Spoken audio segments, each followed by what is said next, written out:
Počuli ste už o korčuliarskom trenažéri? Od mája ho majú k dispozícii športovci v Bratislave. Využíva sa na zdokonaľovanie techniky korčuľovania a pravidelne sa na ňom testujú aj hráči v NHL. Pomáha vrátiť sa po zranení rýchlejšie do formy, pričom počítač dokáže odstrániť korčuliarske zlozvyky hráčov. V špecializovanom pracovisku, ktoré sa nachádza v priestoroch bratislavského hokejového štadióna Ondreja Nepelu, je špeciálny dvojdráhový korčuliarsky trenažér.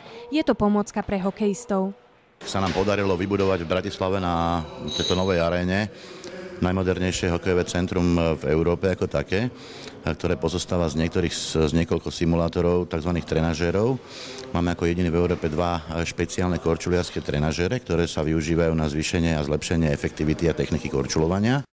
Samotný efekt korčuliarskeho trenažéru zvyšujú aj špeciálne kompenzačné, balančné alebo švihové cvičenia. Tie pripravujú hráčov po kondičnej i technickej stránke a pomáhajú eliminovať zranenia. Je to oskúšané v Severnej Amerike, v Kanáde, v Spojených štátoch, kde tí chalani vedia makať do poslednej minúty. Som to prvýkrát, je to dosť námahavé, ako na kondičku, ale myslím si, že na tú techniku je to fakt dosť dobré. Založil ho Dušan Benický, renomovaný športový fyzioterapeut. Trenažér hokejistu hrať hokej síce priamo nenaučí, ale pomôže mu zlepšiť korčuľovanie, streľbu, techniku, rýchlosť i celkový prehľad.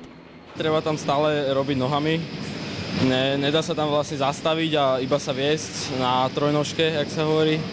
Furt musíte šlápať, aj keď máte puk, takže určite je to lepšie než na ľade a lepšia príprava na ľad. Veľa hráčov vlastne nekorčuje tak, ako by malo a na tomto trenažeri sa to vlastne naučí.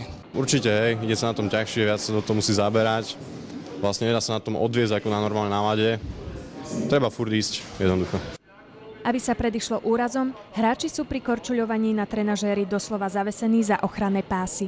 Ako sa na tom korčuluje? Tak určite ťažšie ako na ľade. Je to iné, by som povedal. Musím byť na tom určite nabrúcené korčule. Určite to dáva väčšiu silu do skozu a lepšiu techniku korčulovania.